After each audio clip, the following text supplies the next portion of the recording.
Hello, and welcome to another episode of Enchanting Economics in New Mexico. This podcast is a production of Bieber, the recognized expert in socioeconomic data for the state of New Mexico. Your hosts, as usual, are myself, Rayanne McKernan, alongside Sarun Lytle. Joining us today is Daniel Gutierrez, the Director of New Mexico Main Street. Daniel, thank you so much for taking time out to talk with us. Sure thing. So New Mexico Main Street, if I did my research correctly, is described by the Economic Development Department as a program of theirs that works throughout the state to help create an economically viable business environment while preserving cultural and historic resources. But when you go to New Mexico Main Street's website, which is www.NMMainStreet.org, it's actually so much more than that. Can we start at the beginning? Like when, where, how did Main Street get going? Sure. So Main Street is part of a national network. And Main Street was created by National Main Street Center back in the 70s. And New Mexico got into it it was created by state statute in 1984 by then Lieutenant Governor Mike Runnels. So it was ran out of his office because I think he had been part of it or saw part of it when he was traveling and wanted to bring it to New Mexico. So I think they started, initially with 6 local programs, and it moved to the Economic Development Department in 1988. Has been here in economic development since.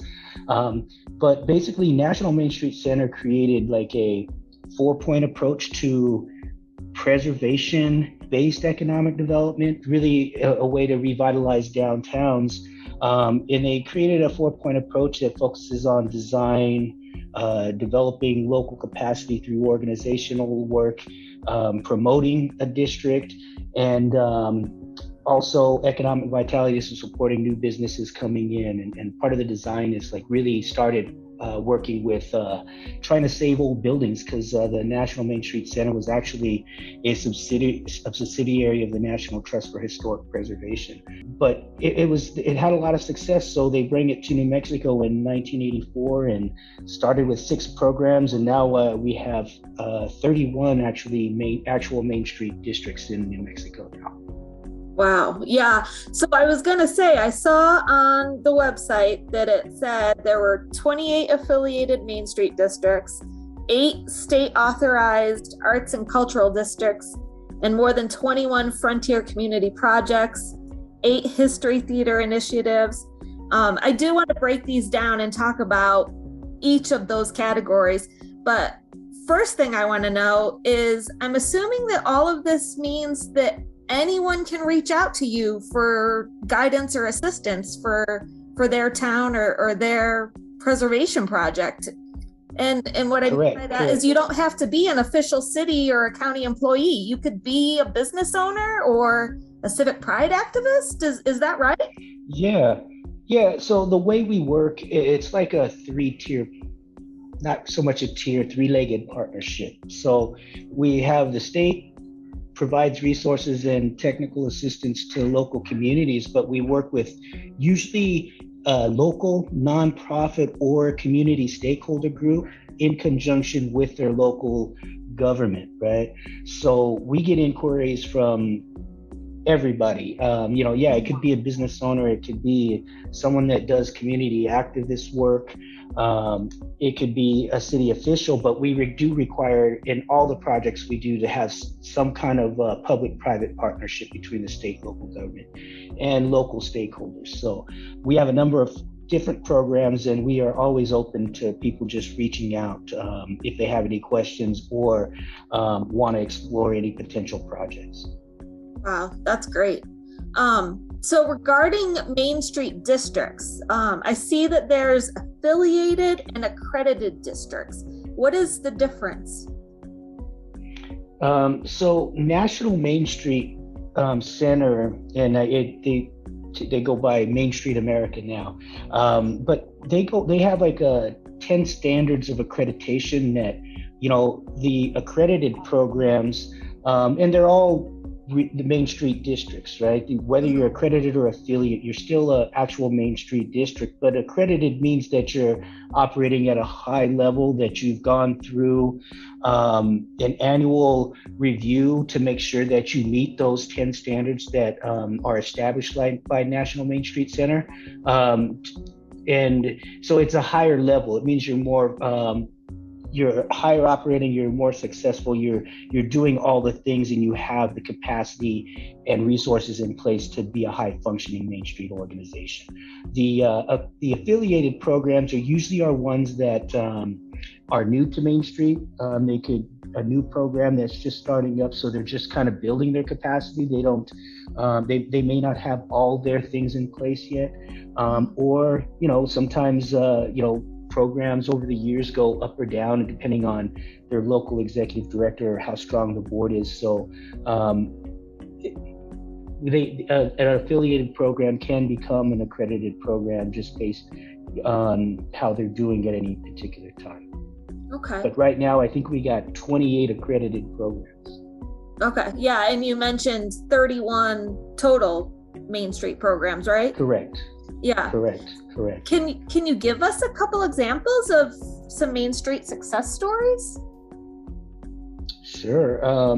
Like right now, I'm very proud of all the programs that we have right now, and especially around the Main Street, because that's like we're licensed and accredited by the National Main Street Center, so that is usually our focus, Right.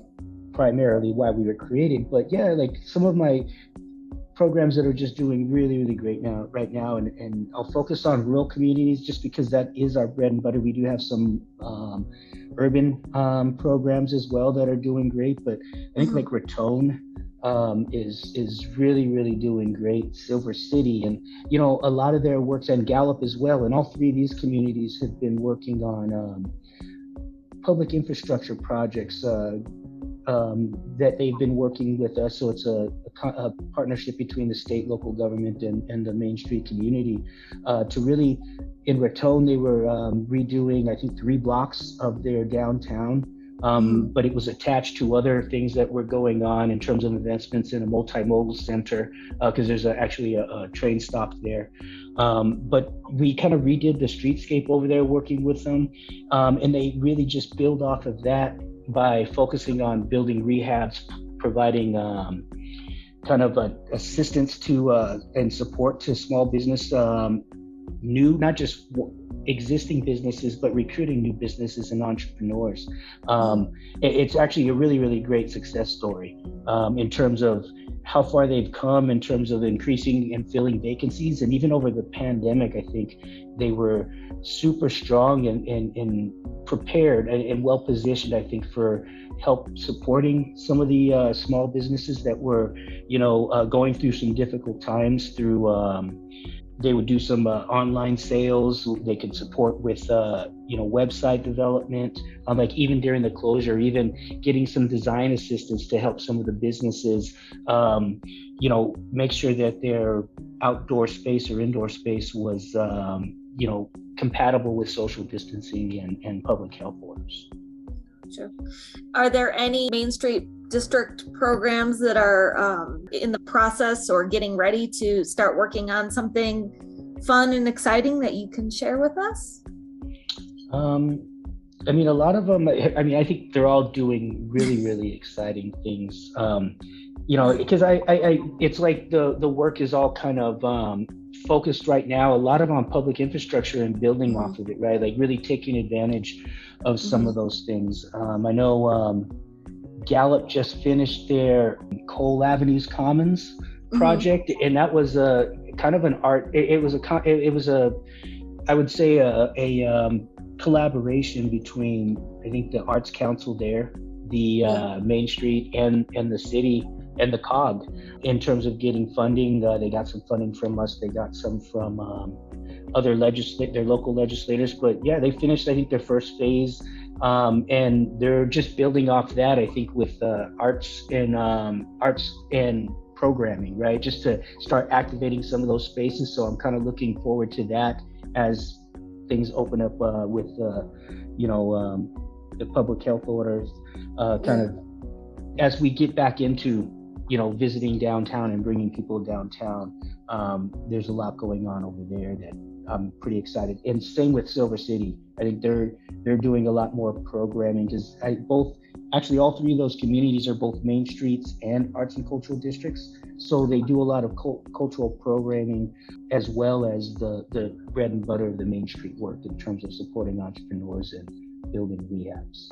Nice. Yeah, I'm excited to get down to Silver City hopefully soon. I want to check that out, and I've always wanted to go check out the catwalks too. So I've been along on their town website some. But speaking of arts and culture districts, it looks like there are 12 projects, and 8 of which are state authorized. What does that mean? So the arts and cultural district was created, I think, in 2009, and then kind of updated in by state statute as well. I believe it was 2013. It was updated, but so it's a combination of work, and it's kind of similar to Main Street in a way, in terms of the approach, but rather than just focusing on regular work that any community would do in terms of revitalizing their downtown. Arts and cultural districts are focused on communities that have arts or cultural or creative economy assets that they want to really build out and highlight. And it's really a partnership between the Economic Development Department through the New Mexico Main Street and the Department of Cultural Affairs with the New Mexico Arts and Historic Preservation Division. And the idea is that we're kind of focusing on, some of the redoing and building up some of the really important historic buildings, and there's some additional tax credits that can take place in our arts and cultural districts, but also some of the cultural programming that happens with New Mexico Arts. And it's actually, you can receive state authorization through the New Mexico Arts Commission, and then I'm like the coordinator for the ACDs.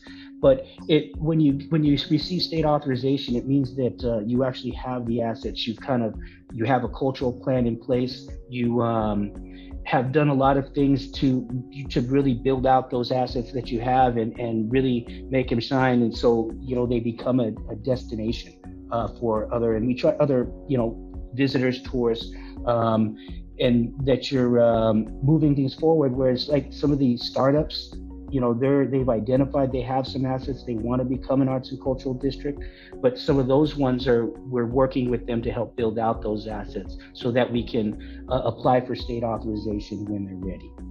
Okay. And are there some arts and cultural districts that have made major impacts on their area of focus that you can tell us about? Yeah, I mean, the 3 I mentioned already. I mean, the Gallup, Raton, Silver City, but we also have Mora is our one and only arts and cultural compound. So because they don't have a big enough area to do a whole district, but they have this really, really great compound where there's some theater work going on there, the mill that they've been really doing some really good work out there. Some of the other programs, some of our startups that are really just trying to break it out. Corrales, we're trying to really focus on the scenic byway there and build out their startup, and we're hoping to move them to state authorization soon. But they're trying to take advantage of the traffic that they come in, and we're working with them to try to create a more of a pedestrian path, because right now there's not a lot of space to walk through there to really get people to move around and as safe as they want it to be. But that's one of the cool things that are going over there that we hope we can get done pretty soon. Yeah, that sounds pretty cool. And what are frontier community projects? And are there any interesting ones that you can share with us? Sure. So our frontier, it's kind of changed to frontier and Native American community initiative projects. Mm. So like our Main Street programs, they we require a local nonprofit with a full-time executive director. They work with the city to do a lot of the downtown revitalization work. So they usually get some money from the city through a service contract, and then they work with us and go through a lot of training, a lot of detailed work that requires master planning and some of those things. Whereas we I think this the Frontier and Native American Communities Initiative was created, I think, in 2013, but the focus was to focus on maybe smaller communities that may not have the capacity to do a full Main Street or even arts and cultural district program. So the idea, instead of thinking district wide, let's think how we can help some of the smallest communities just do a project, right? Build some capacity, get a win, provide some technical assistance, and we don't have to worry about the nonprofit, none of those things. We just need a stakeholder group that's willing to do something, right? And we've done a lot. I think we've completed over 28 projects since 2013, and we just actually are bringing in 6 new projects this year. And some of the things that I'm most excited about is our focus on Native American communities, especially over the past 4 years. Because I think right now we're working in Picaris, in Powake, in going to be in Santo Domingo, and Laguna. And Zuni's our one I think Zuni's the only Native American Main Street program in the whole country, which we're actually proud of that one as well. Yeah, that's amazing. But a lot of them are focused on arts and culture, like trying to build out their arts and cultural assets for tourism, or to promote tourism in certain areas.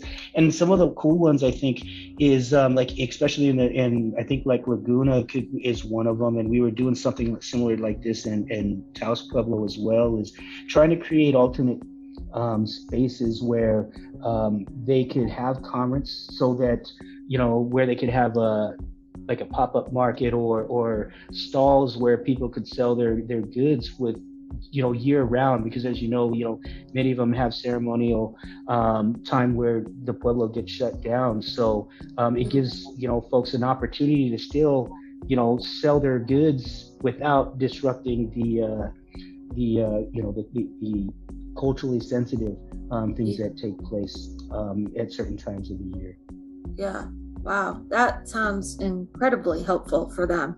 And then the other one that I wanted to ask about is the historic theater initiatives. And I know you kind of just touched on that a little bit already, but where are some of those happening? Because I find them like incredibly exciting. Sure. The most recent one is actually in Farmington at the Tota Theater. Really that's more of the focus, and actually this started I think I believe around 2012, but the idea was to help support some of the smaller rural theaters and prevent them from going dark, because a lot of them didn't have the funding to convert them from film to digital projection and sound, right?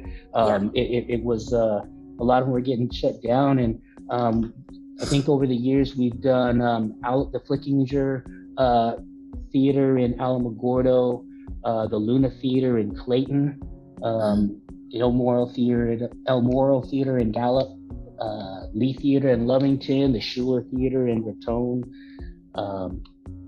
Silver City and Tucumcari, we did projects as well, and all those theaters are still operating, and I just think that, they're incredible anchors, I think, for any downtown district, especially in rural communities where people have to travel a long way to actually see a movie, right? So we were very, very fortunate to be able to work with the local Main Street program and the local governments to find funding to keep those open. Yeah, I love that, because growing up in a small town myself, like I don't know, there's just this feeling about those small town theaters. Like you walk into them and it's just like, I don't know, it's different than it is like compared to going to a theater here. Like they just have this feel. I love it. So I think Yeah. cool. I mean, many of them are historic buildings too. And I think it's just, it would be a shame to see some of those, to lose some of those, right? But it is a very different experience. And fortunately, I've been to every one of them so far. So hopefully, except for Farmington, I haven't been to Farmington's theater yet, but I'm going to be there, I think, in the fall. Nice. Is there anywhere that you guys are working to bring Main Street assistance to in New Mexico that doesn't currently have it? Yeah, like I would say, like our new ones that we are just, I think we're doing a press release here this week. And this is through the Frontier Native American Communities Initiative. So we're starting to work in I think 10 new areas, communities. I mean, 6 of them are rural, and those are like Santo Domingo, Ojo Encino, Tierra Maria, Tijeras, Madrid, Sunland Park. And we also started, so those are smaller, just kind of project-based Frontier Native American community projects that we're just starting this summer. And that was through we had an application process where folks applied and kind of looked over and were able to award some projects. And then we also started this new urban neighborhood commercial corridor initiative this year. It's kind of similar to the Frontier Native American Communities Initiative, because we knew in Santa Fe, Las Cruces, and Albuquerque, there's a lot of neighborhood, scale developments or commercial corridors that really just want to focus, they want to work on one project, because we have 4 programs in Albuquerque right now, actual Main Street projects, South Valley, Bareilles, Downtown, and Nob Hill. But there's a lot of other communities that neighborhood level communities that really wanted some help on building some capacity and could potentially become a Main Street program in the future, right? Yeah. Nice. Saroon, do you have anything you want to ask? Hey, no, not really exactly for this one, but it's really good that those small communities are getting help. That I recently started going up in Taos area, and there is a small town with 1 store town, 1 USPS, really nothing else in there, but just that one place for everybody to hang out becomes that's the only grocery store, that's the only laundry place, that's the only everything, right? So it's completely different when it comes to rural towns and getting help. Yeah. Yeah, and sometimes it's really about capacity. I mean, some of them, because unlike Albuquerque, Santa Fe, or even some of the small or the mid-sized towns that may have a planner or a city manager. I mean, sometimes it's the village clerk that's the only real person that is supposed to do everything, right? So any way we can get in there to help and provide technical assistance and just resources is super beneficial for them. And that's kind of really what the especially the smaller Frontier Native American community initiatives work, just kind of focusing on the smallest communities. Yeah. Is there anything that you would like to tell us that I didn't think to ask, or that you want to make sure that people are aware of about Main Street or its projects? I would say just go to your local Main Street district.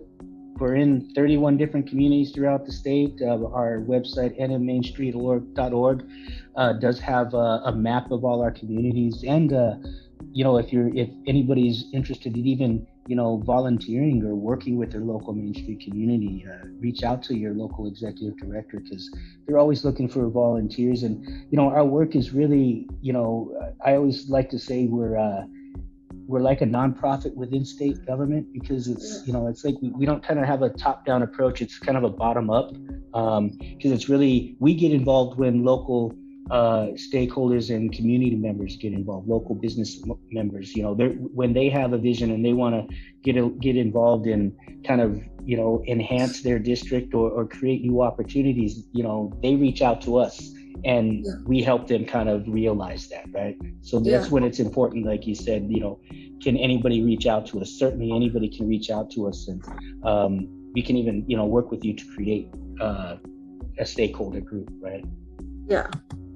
Well, Daniel, that's all I really have for you. I can't thank you enough for taking time out to talk with us, and also thank you for the work that you guys are doing, because I think it's really important that we continue to build up these small New Mexico communities, which are incredibly unique and exciting and interesting all on their own, and I think it's great if you guys can help them not fall by the wayside. So thank you for that. Thank you, and we appreciate all the work you guys do too. I know we've worked with Bieber in the past, so we appreciate your contributions as well. Well, thank you. That's nice to hear. That about wraps it up for us here at Enchanting Economics in New Mexico. Make sure you check us out online. We are at Bieber, that's bber.unm.edu,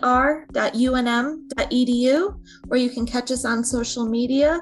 We are on Facebook, LinkedIn, Twitter, YouTube, Instagram under @UNM Bieber. Thanks for listening, everyone. Take care.